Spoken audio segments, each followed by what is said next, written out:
하나님 감사합니다. 오늘 아침에도 깨워주시고 또 은혜의 자리에 나왔습니다. 우리 마음의 문을 활짝 열고 주시는 말씀을 받게 해 주옵소서. 감사합니다. 예수님 이름으로 축복하며 기도하옵나이다. 아멘. 예수 믿는 사람에게 주신 최고의 복이 있다면 그건 당연히 구원입니다. 이건 어떤 말로도 설명하거나 또 다른 이론이 있을 수가 없을 겁니다. 그런데 예수 믿는 우리에게 그것 말고 또 한 가지 귀한 복이 있다면 믿는 자에게 주신 그 복이 무엇이냐고 누가 내게 묻는다면 저는 주저없이 기도다, 그렇게 말하고 싶습니다. 우리는 늘 준비하고 계획하지만 뜻대로 생각대로 잘 되지 않습니다. 부족하고 또 한계를 만나게 되는 그런 일들이 너무 많은데, 그럴 때마다 우리가 은혜의 보좌 앞에 나아가서 아버지 되신 하나님께 구하고 요청할 수 있다는 것은 정말 큰 특권이 아닌가, 그렇게 생각합니다.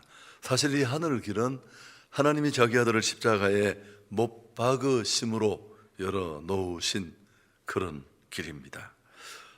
기도의 축복은 아무리 강조해도 지나치지 않습니다.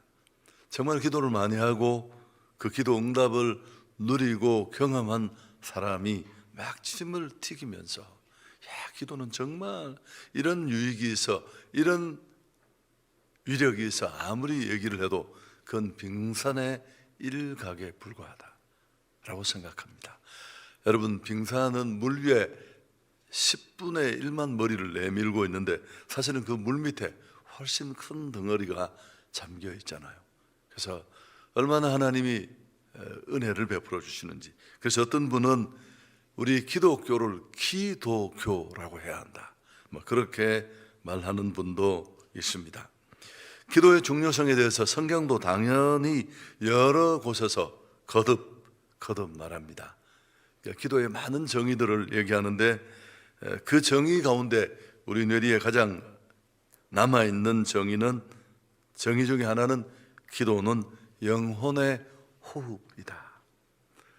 데살로니가 전서에 있는 쉬지 말고 기도하라, 또 누가복음 18장에 있는 항상 기도하고 낭망치 말아야 한다, 이런 말씀이 기도는 영혼의 호흡이라는 이 정의에 아마 근거가 될 것입니다.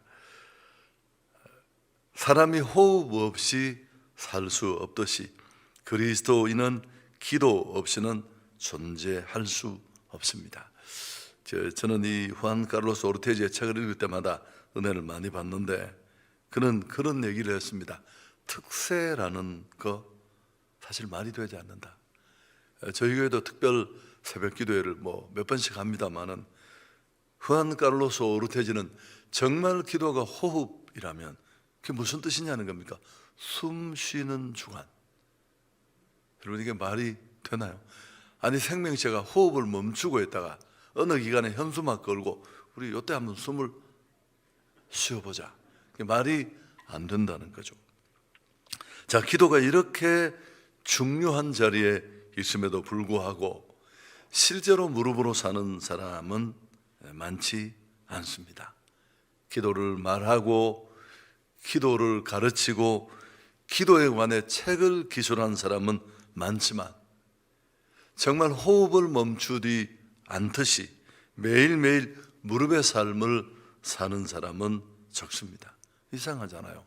아니, 기도가 호흡이라면서 이거 멈추면 끝나는 건데, 세상 자신 어떤 영적 전투에도 밀릴 것 너무 뻔한데 후회밖에 없을 텐데, 그런데 왜 정말 숨을 멈출 수 없듯이 그렇게 우리는 기도하지 않을까요?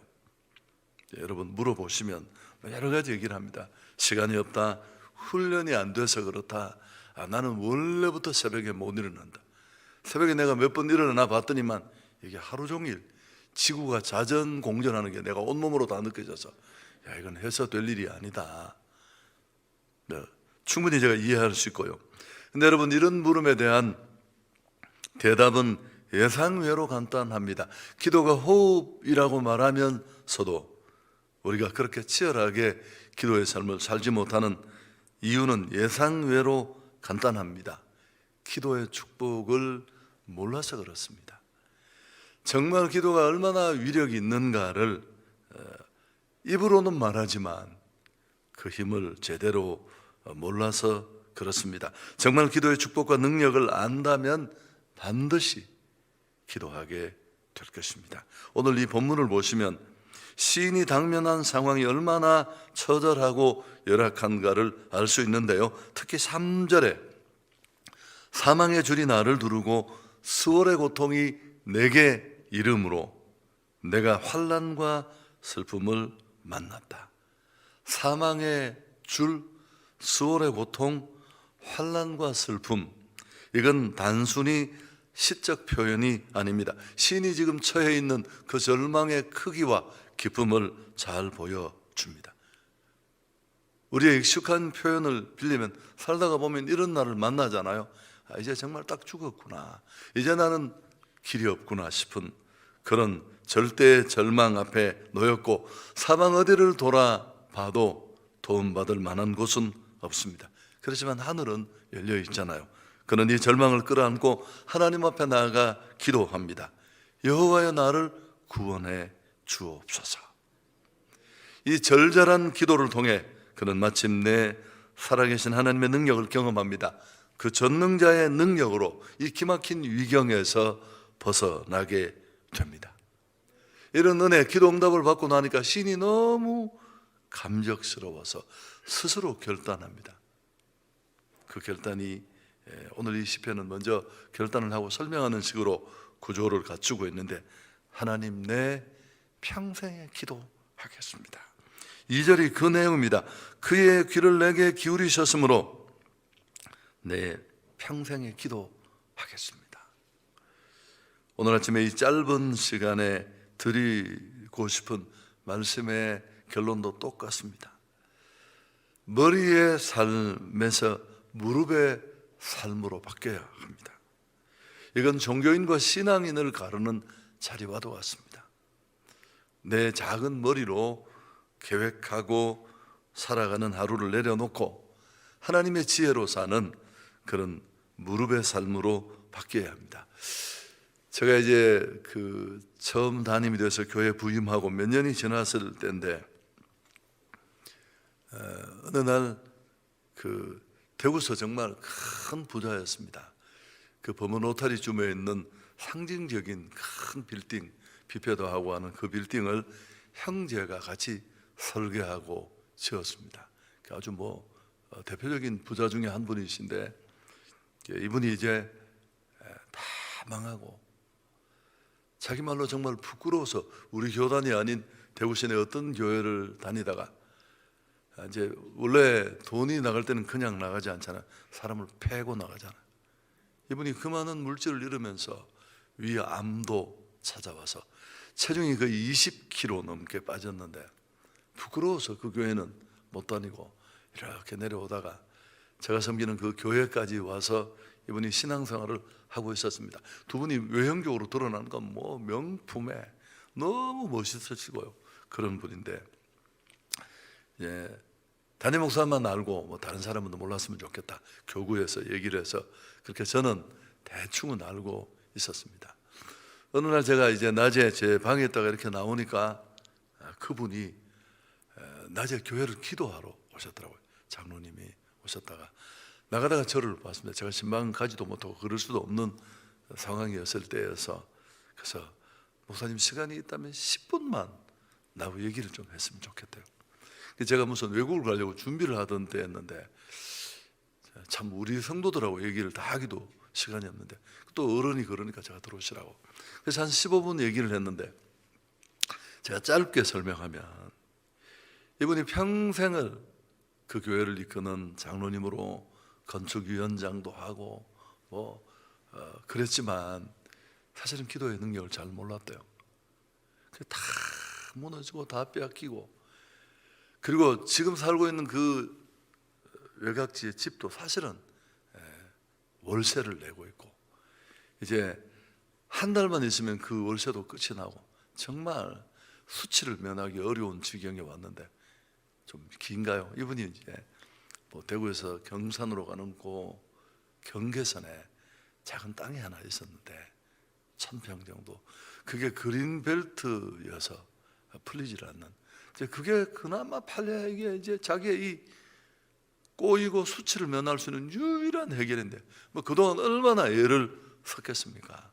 네, 안 됐는데 이제 뒤로 물러날 곳이 없으니까 그렇게 기도를 했는데 잘 안 되니까 신경을 써서 다시 병이 좀 이렇게 시작될 것 같은 상황이어서 늘 진료받던 의사를 찾아가서 진료를 받으려고 하니까 그분이, 아니 어르신 얼굴이 왜 이렇게 안 좋으냐고 그 자기가 얘기를 했대요, 저한테 하는 것처럼. 그랬더니만 그 의사분이 한번 가보자고 하더래요.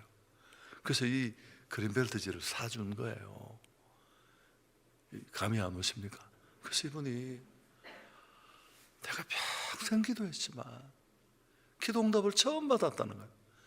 그래서 너무 감사해서 그 낮 시간에, 아무도 없는 그 시간에 교회 기도하러 온 거예요.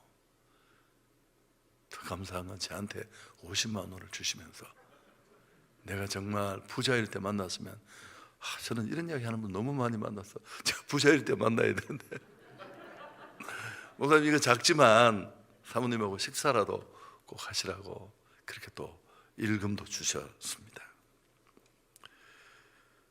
여러분, 그래서 우리는 이론으로 말하는 기도가 아니라 정말 하나님은 우리의 기도를 들으시고, 저는 살떨리는 기도를 너무 많이 경험해서, 자 그럼 우리가 왜 기도를 멈출 수 없고 평생 기도의 삶을 살아야 하느냐? 첫째, 너무 잘 알지만 몇 가지만 정리를 해드리고 오늘 기도하려고 합니다. 우리는 너무너무 약합니다. 여러분, 우리는 반드시 하나님의 도움이 필요해요. 왜냐하면 우리는 길도 모르고 좋은 것도 몰라요. 아니 40분 거리에 이사 온 친구 집을 찾는데도 우리 못 찾잖아요. 내비 찍고 가다가 또 전화해가, 어떨 때는 야 지난 것 같은데. 아니 그런 우리가 무슨 길을 안다는 거예요. 그리고 정말 좋은 것도 우리는 몰라요. 저도 살아보니까 이건 정말 꼭 필요하다 싶어서 막 반칙하고 주변의 사람들을 불편하게 하면서 그걸 손에 쥐었는데 5년, 10년 살아보니까 그게 정말 좋은 것이던가요? 아니더라고요. 어떤 건 손에 쥐고 너무 당혹스러워서 뭘 이런 걸 다 싶은데 5년을 살아보고 10년을 살아보고 20년을 살아보니까 나보다 나를 다 잘 아시는 하나님, 조강지체가 좋더라 뭐 이런 그 유행어가 있잖아요. 제가 결혼 30주년을 지나고 나니까 그 말의 의미를 알게. 여러분 이런 거 아시죠? 부부는 서로가 달라서 호감을 느낍니다. 그리고 살면서 평생 그 다름 때문에 속 뒤집어지는 거예요. 쥐가 했는데 근데 이게 시간을 보내놓고 보면 참 하나님이 불같은 제 성길에 전혀 물같은 제 아내를 만나서 정말 하늘이 노래질 만한 일이 생기면 제가 아내에게 얘기를 합니다. 혼자만 제가 고민을 하지만 하나는 살아야 되니까. 그럼 제 아내가 딱 듣고는 아무 반응이 없이 다른 데로 가버려. 그럼 내가 아니 말을 잘 이해하지 못했냐고 물으면 그럼 어떻게 하겠냐는 거야. 찐맛 정말 없는데 예를 들어서 이렇게 했으면 어떨까? 여보 큰일 났네. 같이 발발 뛰면 저는 발발 뛰는 아내를 보고 더 놀라서 뒤로 자빠질 텐데. 그래서 뭐 어떤 얘기를 해도 뭐 눈도 깜짝하지 않습니다. 그럼 제가 하고 나서 듣고 그 별일이 아닌가. 그럴 때도 너무너무 많고요. 고린도후서 4장 7절에 우리가 이 보배를 질그릇에 가졌으니 이는 심히 큰 능력은 하나님께 있고 우리에게 있지 아니함을 알게 하려 합니다. 이 알미 중요해요. 나는 질그릇이라는 것.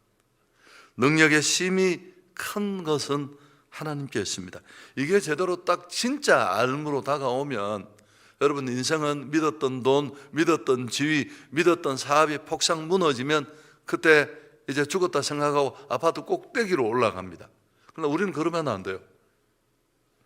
내가 믿고 기대고 살았던 그 삶이 너무 비통하지만 그래도 원통하니까 한 3일만 눕시다.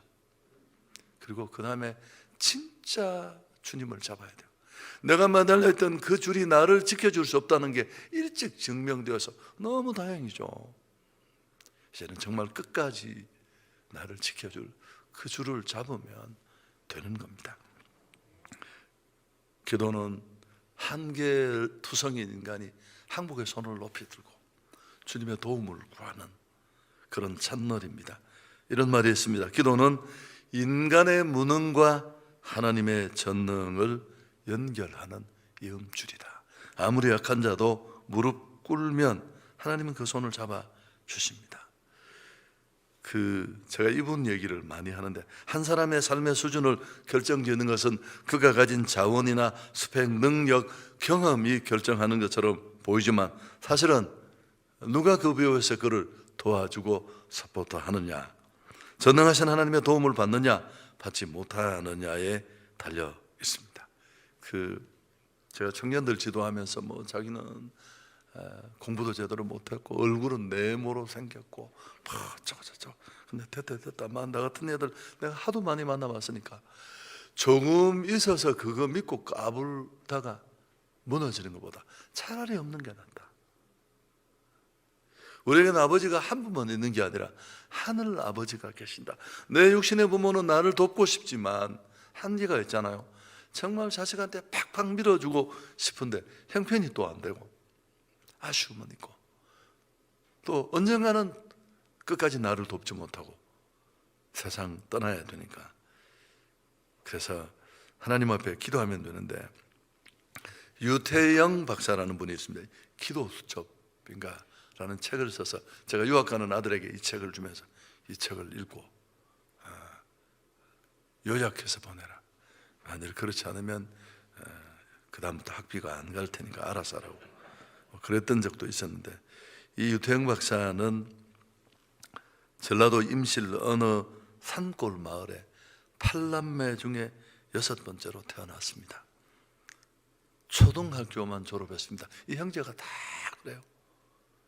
너무 가난하니까. 근데 이분이 좀 공부를 잘 한다고 이제 그렇게 알려져서 공부를 했는데 5학년 때 마을에 교회가 들어왔습니다. 그때부터 새벽 기도를 시작해요. 13년을 했습니다. 13년을. 그러다가 이제 초등학교를 졸업하고 중학교를 못 가고 이렇게 하니까 중학교를 한다고 와서 서울에 가서 구두 닦기를 하면서 이렇게 널빤 집 깔아놓고 막 그렇게 하는데도 보통 젊은이 같으면 나는 시대를 잘못 만나고 부모를 잘못 만나서 내 인생 다 꼬였다고 자학하고 비관하고 탓할 텐데 맨날 하늘 소망을 바라보니까 막 꿈이 생기는 거예요. 하나님은 꿈을 기도하는 사람 속에 이렇게 싹 넣어주시거든요. 그래서 어떤 꿈이 생겼느냐 하면 좀 드라마틱한데, 이분이 네덜란드 국왕에게 편지를 씁니다. 나는 대한민국의 가난한 대한민국의 젊은인데 선진 농업국인 그 네덜란드에서 나를 데려가서 좀 농업 기술을 가르쳐주면 내가 이 한국을 새롭게 하는데 역할을 하고 싶다고. 국왕이 그 편지를 받고 항공표를 보내고 다 공부를 마치고 돌아오니까 한국이 마치 새마을 운동을 하고 있을 때였습니다. 나중에 건대 부총장까지 역임을 하고 그 언어를 배울 때도 기적 같은 방법으로 하나님이 함께 하시고, 여러분 이럴 때는 아멘을 한번 하시는 겁니다. 아멘.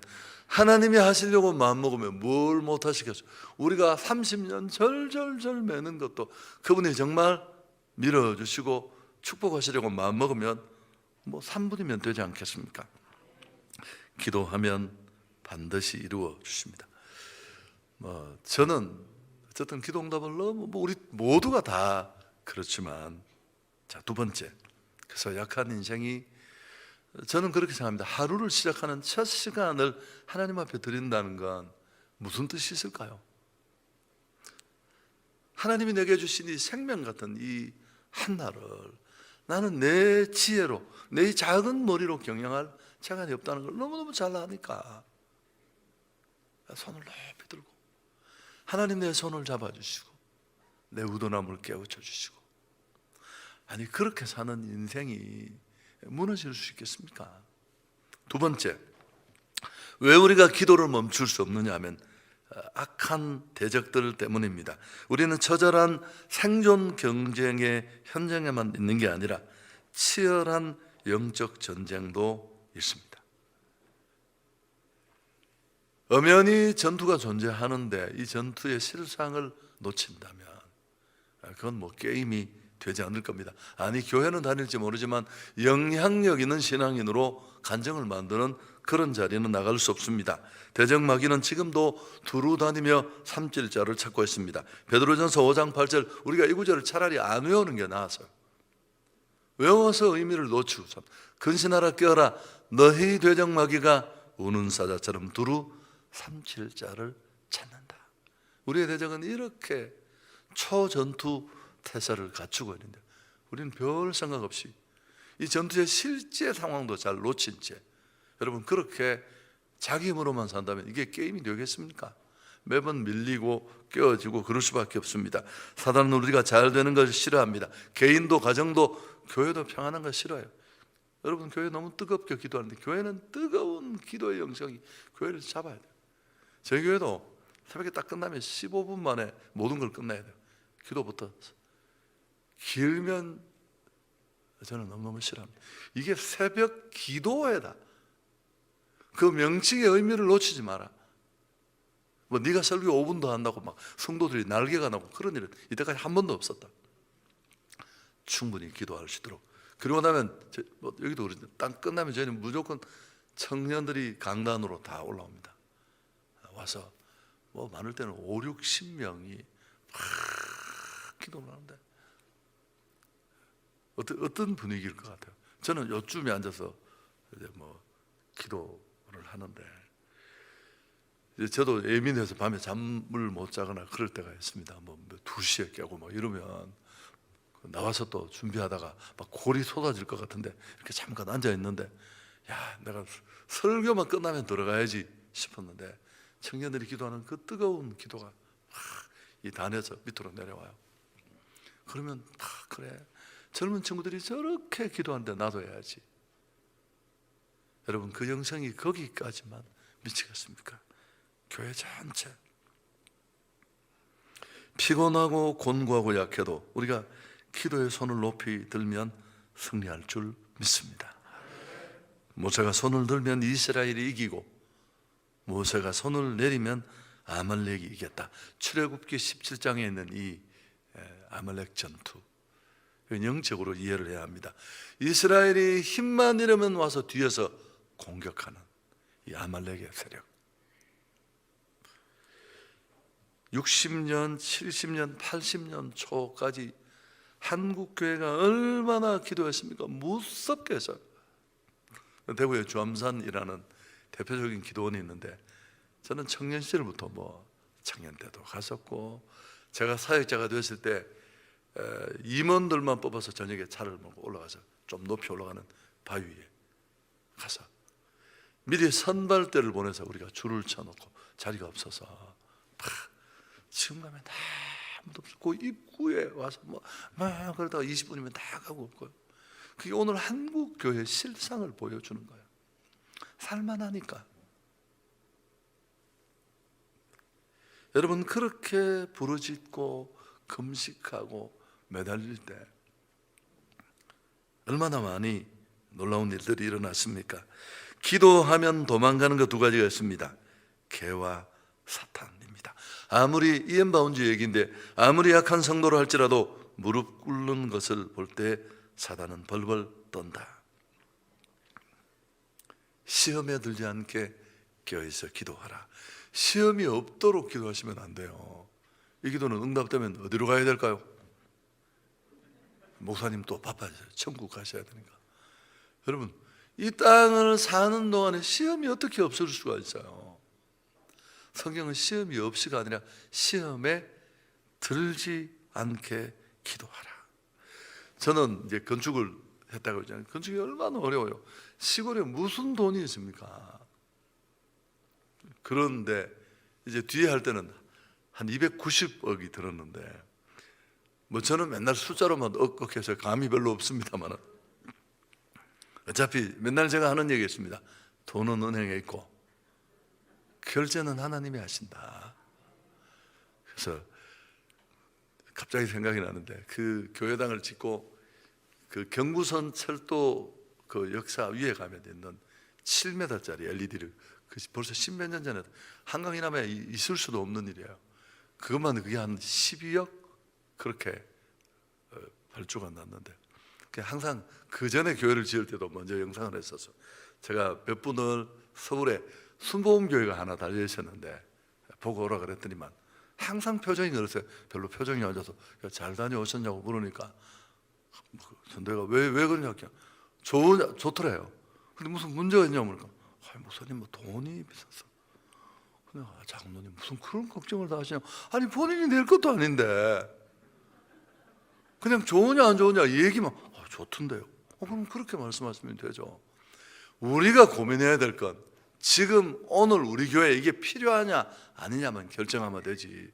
돈은 은행에 있고 결제는 하나님이 하시는데 무슨 걱정을 하시느냐고.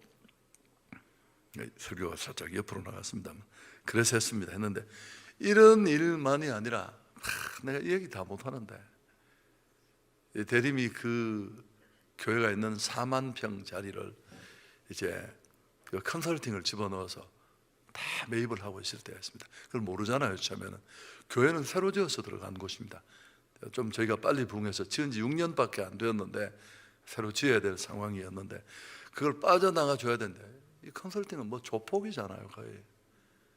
이 와중에 이제 또 신앙 없는 사람들이 걸려서 저를 잡아먹으려고 하고, 뭐 조폭이 찾아오고, 제가 조사를 받고 이런 말을 다 못합니다. 상상을 초월한 한 지역을 대표하는 교회가 그냥 서겠습니까?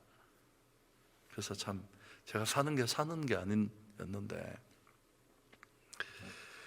교회가 지어질 그 7,250평 땅 위에 교회는 무릎 위에 세워진다라는 그 현수막 11m 자리를 걸어놓고 계속 철야하고 기도하고 그랬는데도 제가 살 수가 없어요. 우리 아이들도 집에서 전화해서 막 욕을 하니까 우리 성도가 하여튼 다 말을 못합니다. 말을 못하는데, 그래서 제가 너무 힘들어서 정말 못하겠더라고요. 하나님이 오늘 새벽에 제가 기도하는 중에 참 정말 성경에 적고 싶은 얘기를 하더라고요. 들려주신 내 마음에, 이 건축을 네가 시작했느냐고. 아니요. 그럼 여기까지 오는 걸 네가, 아니요. 내가 시작했고 나는 마칠 것이다. 그리고 너와 네 교회가 그런 비전을 가지고 기도했는데 그 비전을 받을 만큼 믿음이 준비되어 있다고 하느냐? 아니, 이번 기회에 그 믿음을 보여라. 그리고 너 맨날 설교할 때 막 침 튀기면서 무슨 절대신앙이 뭔 줄 아느냐? 온 세상이 다 너를 인정하지 않고 돌아앉아 있을 때 네가 나 하나만 바라보며 칼끝 같은 신앙으로 나오는 거다. 그거 너 이번에 한번 해봐라. 그리고 정말 성경에 적고 싶은 얘기를 했습니다. 네가 힘이 든다는 건 네가 제대로 하고 있다는 뜻이다.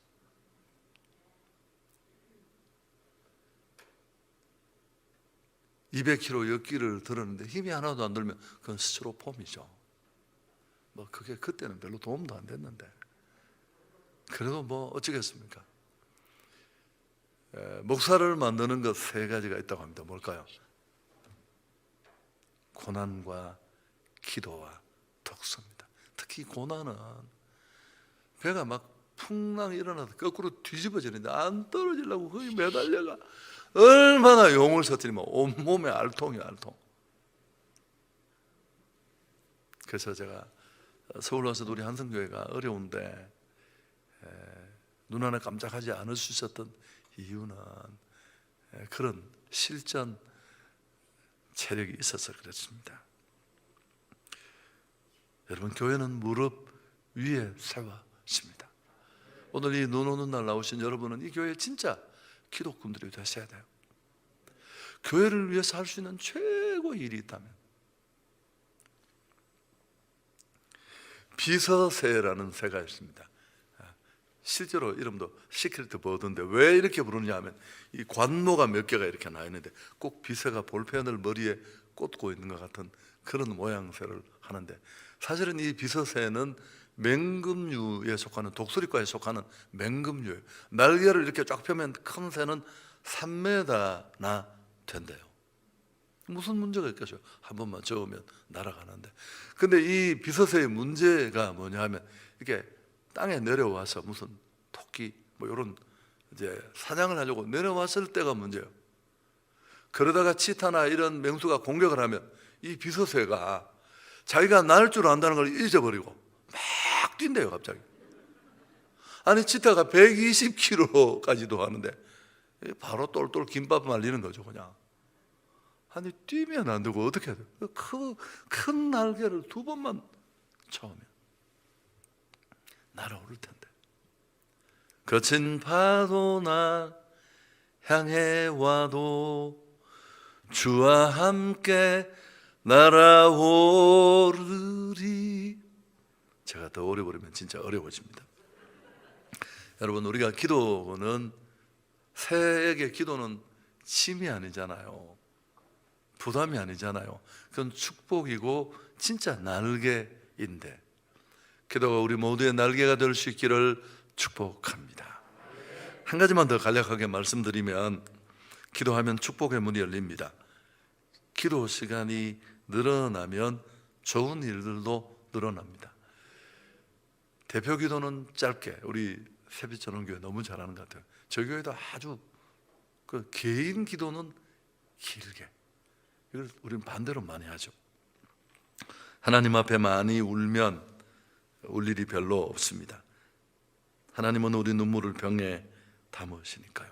제가 한성교회 얘기도 했는데, 저는 서울을 잘 모르는데 와보니까 그 남부 순환도로변에 10년 가까이 교회 부지라는 편말을 붙여놓고, 쉽지가 않았어요.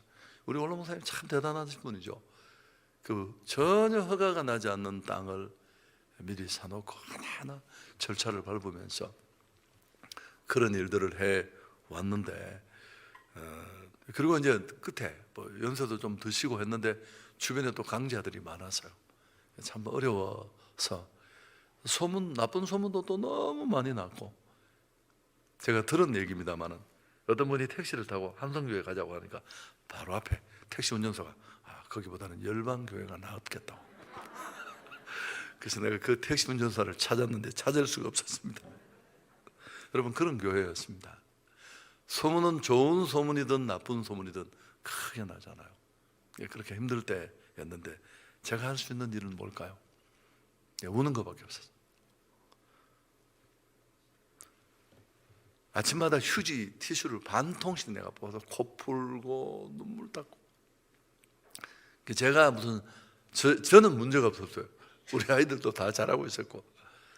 그래서 제가 기도하는 내용은, 하나님, 이 교회가 수천 대의 차량이 남부 순환도를 지나면서 다 보는데, 이게 원로 목사님 교회도 아니고 내 교회도 아니고 하나님의 교회인데, 하나님이 정말 이 교회의 주인이라는 걸 한번 보여주십시오. 금방 보여주셨습니다. 정말 은혜로 어디서 왔는지 사람들이 몰려왔어요.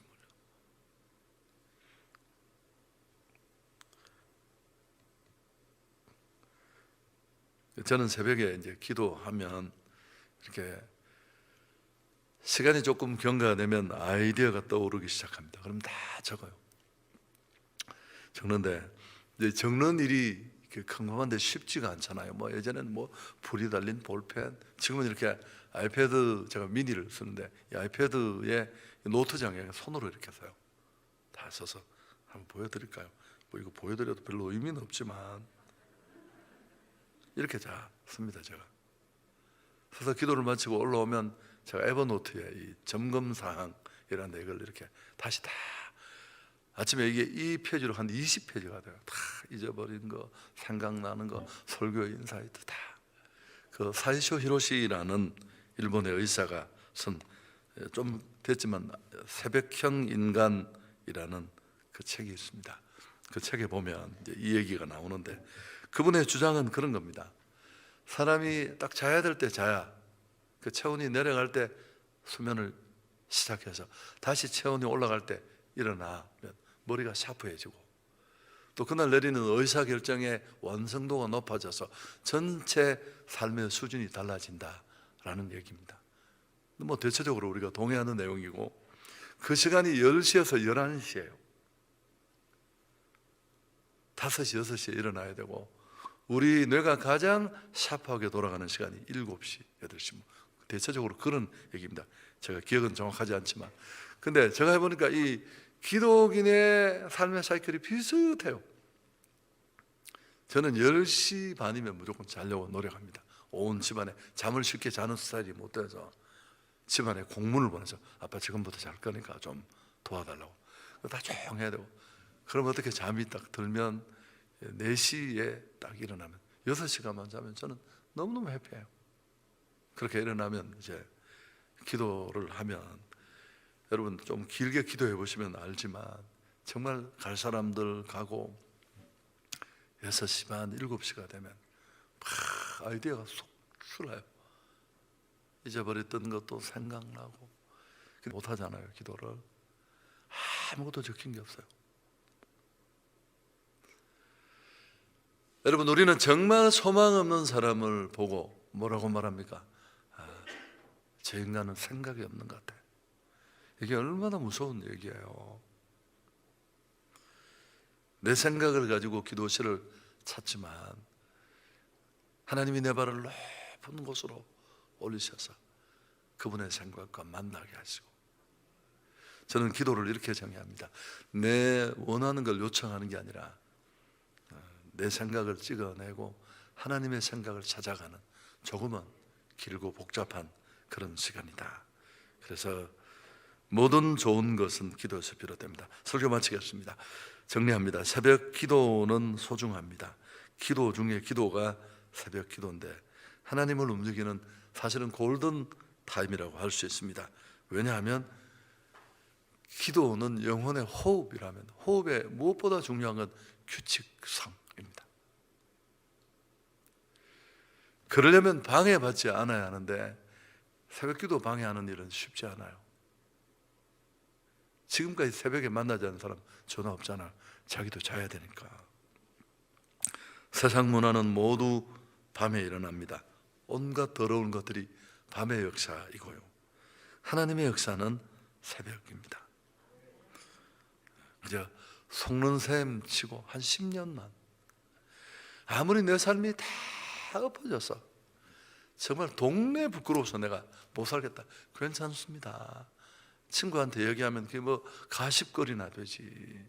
밥 한 끼 얻어먹을지 모르지만 뭐가 그렇게 큰 도움 되겠습니까? 사람이 주는 위로도 있지만 하나님 앞에 다 내려놓고 10년만 기도하면 이건 제가 그냥 하는 기간이 아니에요.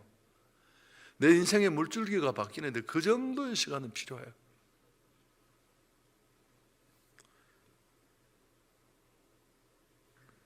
하루 2시간 기도하면 오고 가고 예배드리고 22시간 보호받습니다. 기도는 지분과 같아요. 스코틀랜드 사람들은 기도 없이 사는 사람을 보면 지붕 없이 사는 자라고. 지붕 없이 오늘 밤에 잤다면 어떻게 될까? 이 눈 다 맞아야 되는 거예요. 비가 오면 비를 맞고 누가 돌 던지면 돌에 머리 깨지고. 여러분 그러면 나와서 제가 해보니까 이 세상에 제일 사게 먹히는 건 그냥 내가 기도하는 겁니다. 우리 가정과 삶의 지붕이 되어서 무엇이든지 새로워지기를 원하십니까? 식어진 마음, 실패한 사업, 어긋난 관계, 가정의 회복, 교회 부흥 그 모든 것들은 기도로 시작할 수 있기를 축복합니다.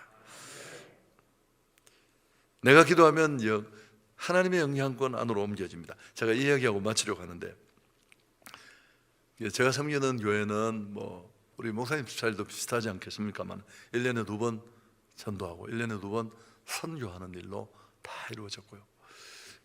이제 국내 국외 다 하는데 일본 선교를 갈 때였습니다.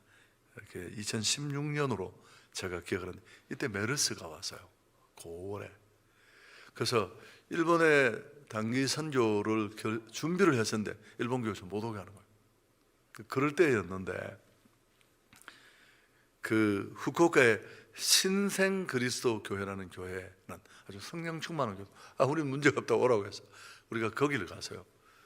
또 이제 그 전에 그 1년 전에 가서 우리 청년들이 너무 뜨겁게 기도하니까 이 신생 그리스도 교회 이 원로 목사님이신 분이, 야, 청년들이 이렇게 기도를 많이 하면 그 교회 담임 목사는 얼마나 기도를 세게 하느냐 착각하신 거죠. 그래서 저를 강사로 초청.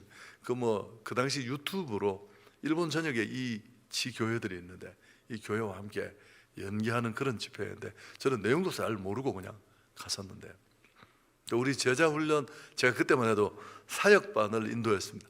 사역반 졸업 여행을 또 다 따라와서요.